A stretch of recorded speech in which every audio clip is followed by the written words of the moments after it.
Part 1. The Shadow at the Edge of Impressionism. Book, The Tragedy. Did you know that one of the founding fathers of Impressionism, the very movement that revolutionized painting, died almost in obscurity, penniless, ignored by critics and forgotten by the world he helped to transform? His name was Alfred Sisley. He painted rivers that glowed like liquid silver, skies that seemed alive with trembling light, and landscapes that breathed with eternity. Yet while Monet, Renoir, and Degas became legends in their lifetimes, Sisley lived and died as an outsider. What? Was it fate? Was it betrayal? Or was Sisley cursed by the very poetry of his vision? Too fragile, too subtle, too tender for a world that demanded brilliance and spectacle? This is his story, the tragedy of a man who gave everything to art and received nothing in return, except immortality bought at the price of suffering. Alfred Sisley was born in 1839 in Paris, to a family of wealthy English merchants. His father traded in silk, his mother loved music. From the very beginning, Sisley lived between two worlds, French by birth, English by heritage, and never fully belonging to either. In his youth, Alfred was sent to London to study commerce. His family wanted him to become a respectable businessman, not a dreamer. But London, with its grey fogs and unpredictable skies, awakened something else in him. He was mesmerized by the works of Turner and Constable. Their landscapes spoke to him more than numbers or ledgers ever could. When he returned to Paris, he abandoned commerce altogether. He enrolled in the École des Beaux-Arts, where he met Claude Monet, Pierre-Auguste Renoir, and Frédéric Béziers. Together they were young, poor, and burning with an obsession to capture light itself. But unlike Monet with his fiery confidence or Renoir with his sensual boldness, Sisley was quiet, restrained, almost invisible. He rarely argued, rarely sought attention. He painted with humility as if he were a servant of nature itself. The Paris art world of the 1860s was a battlefield. The salon, the official exhibition, ruled everything. To be accepted meant money, fame, and survival. To be rejected meant starvation. Sisley and his friends wanted none of the salon's rigid traditions. They sought freedom, painting outdoors directly before their subjects, letting the brushstroke breathe, letting light shimmer on canvas. But freedom came at a cost. Sisley's father, furious at his son's choices, cut him off financially. When the Franco-Prussian War broke out in 1870, Sisley lost the last of his family fortune. Unlike Monet or Renoir who had patrons, Sisley was left with nothing. He was married with children, living in poverty. His studio was a cold attic. His canvases were sometimes sold for the price of bread. And yet, he continued. He painted the Seine, the snow in Louveciennes, the flooded streets of Moret-sur-Loing. He painted not for critics, not for buyers, but because he could not stop. His art was his prayer, his survival, his only reason to keep breathing. By the 1870s, Impressionism was beginning to explode. Monet painted impression, sunrise. Renoir painted dancers and lovers in gardens. Degas captured ballerinas in motion. And Sisley? He painted quiet landscapes. A riverbank. A bridge. A winter morning where snow muffled the earth in silence. Critics shrugged. To them, Sisley lacked drama. He was too modest, too delicate. His paintings were whispers in a world that wanted thunder. But whispers can be eternal. Sisley's skies held infinite space. His reflections on water seemed alive. His snowscapes, fragile, pure, luminous, were unlike anything his contemporaries dared to attempt. Yet he sold almost nothing. At exhibitions, his works were overlooked, overshadowed by Monet's brilliance and Renoir's sensuality. The cruel irony was this: the very quality that made him unique, his humility before nature, condemned him to invisibility. Transition to next part. And so Alfred Sisley lived in the shadows of giants, Monet, Renoir, Degas. But inside him burned a stubborn flame. He knew that while the world might ignore him, nature never would. Every day he returned to his easel, chasing the fleeting poetry of light, knowing it might never bring him wealth or fame. But tragedy was waiting. A tragedy that would strip him of even the little he had, pushing him into despair, and testing whether his devotion to art could survive when life itself began to crumble. Part 2: Crises and Personal Tragedies. The year was 1870. The Franco-Prussian War swept across France like a storm. Paris was besieged and chaos devoured the city. Sisley, living with his young family in Boulevard de Courbevoie, was suddenly trapped in hunger, poverty, and fear. His father's business collapsed during the war, and the financial support he had once relied on was gone forever. Unlike Monet, who fled to England, or Renoir, who found ways to continue painting portraits, Sisley was stuck, impoverished and isolated. He painted what little he could, scraps of canvas, makeshift boards, capturing the devastation around him. But when the war ended, he returned to find his home destroyed, his possessions looted, and dozens of his paintings gone. Years of work had vanished into smoke and ash. It was as if fate itself had conspired to erase him. Through all of this, one anchor kept him alive. Eugénie Lescuezic, the woman who became his wife. They lived modestly, often desperately. Their children grew up in poverty, their clothes patched, their meals uncertain. And yet, in this fragile family life, Sisley found moments of beauty. He painted Eugénie in tender portraits, their children in gardens, the modest streets of the towns they lived in.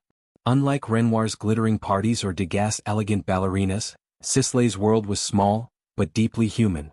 A bridge over the river Moret, sunlight breaking through winter clouds, children playing on muddy paths.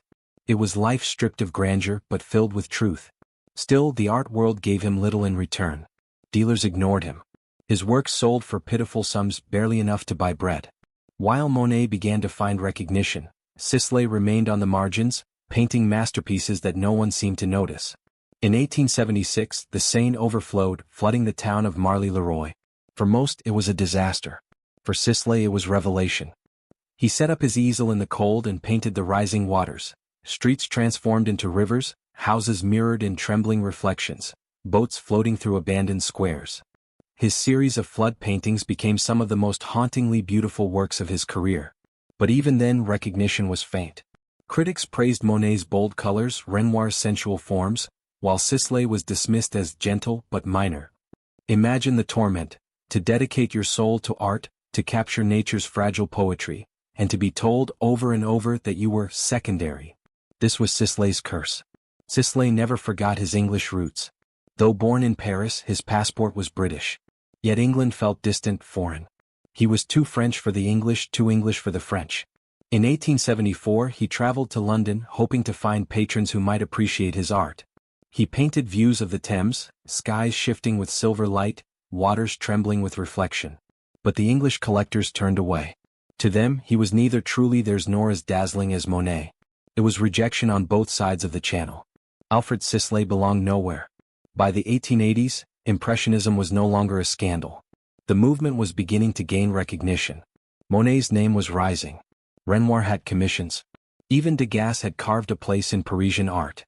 But Sisley? Still poor. Still overlooked. He moved with his family to Moret-sur-Loing, a small village southeast of Paris.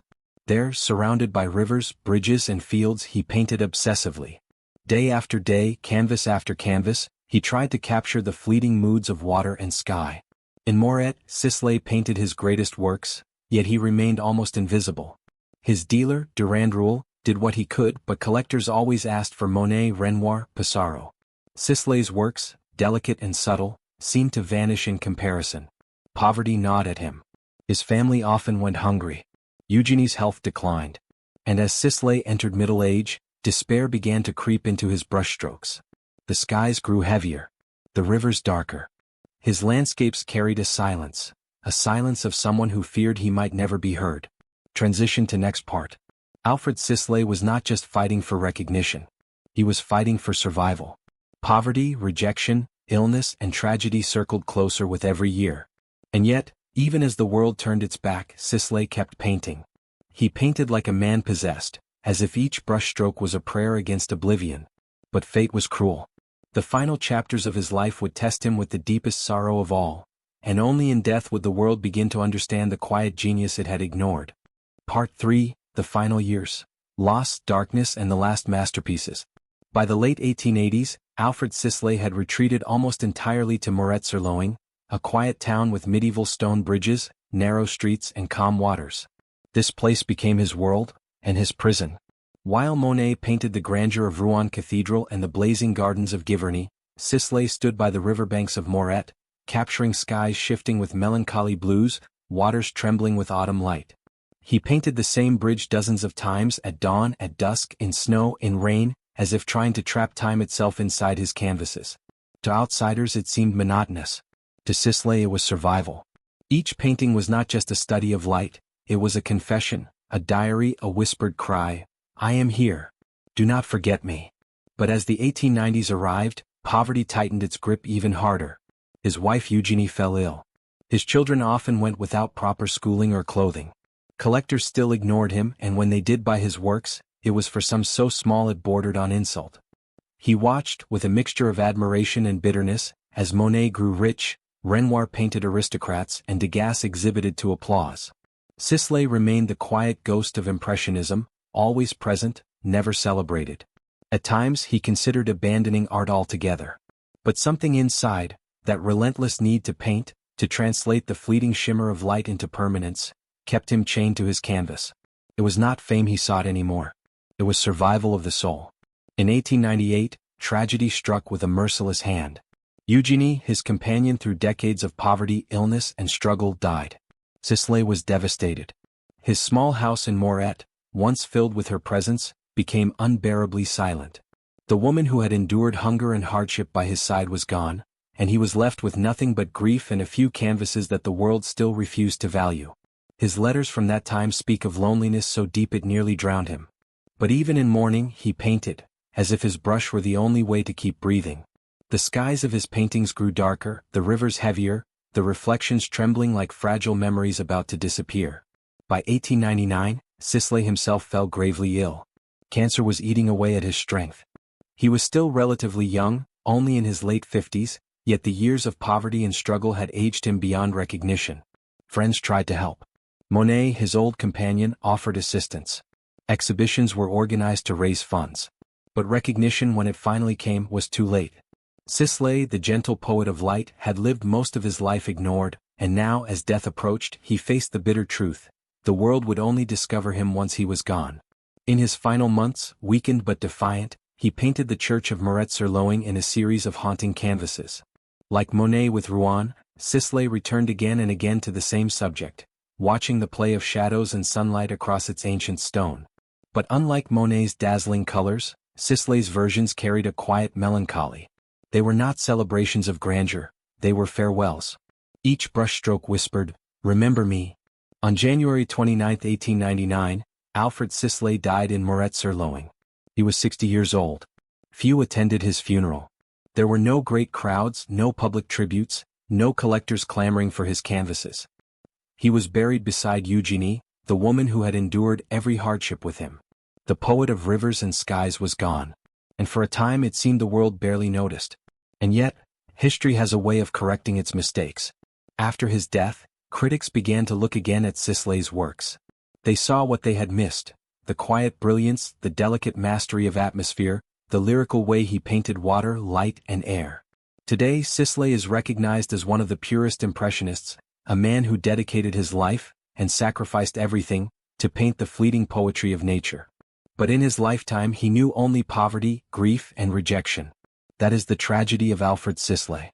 A man who painted light, but lived in shadows. Closing reflection. Perhaps that is why his paintings move us so deeply today. Because they are not just landscapes. They are whispers from a forgotten soul, brushstrokes of a man who gave the world his vision, and received almost nothing in return.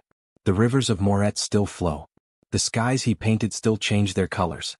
And somewhere in that eternal play of light and shadow, Alfred Sisley still speaks. Part 4, Shadows, Memory, and the Whisper of Eternity. After Sisley's death in 1899, his modest studio in Moret-sur-Loing stood silent. The easels were still splattered with paint, brushes left stiff with dried pigments. On one unfinished canvas, the faint outline of the Moret church shimmered in pale blues, as though he had been painting right up until the moment his body could no longer obey his spirit.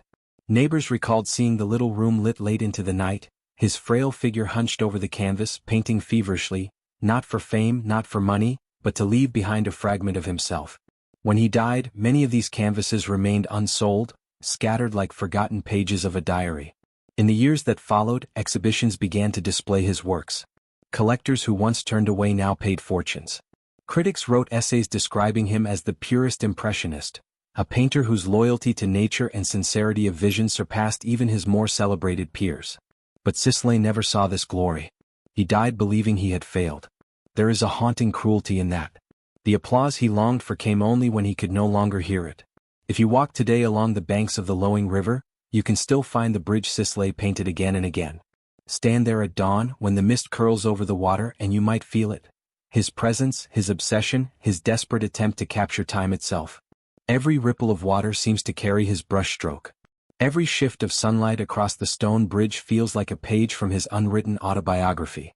Unlike Monet, who sought spectacle, or Renoir, who sought beauty, Sisley sought truth in silence. And in that silence he achieved something immortal. There is a story locals in Moret sometimes tell. They say that on certain evenings, when the sun sets over the church and the sky burns with pale gold, you can almost see him, a ghostly figure with canvas under his arm, walking slowly toward the river. He sets his easel down, dips his brush, and begins again. Painting, always painting. Because for Sisley, art was never about recognition. It was about survival. And perhaps even in death he cannot stop. Today, Alfred Sisley is celebrated in museums across the world. His paintings hang beside Monet, Renoir, and Degas.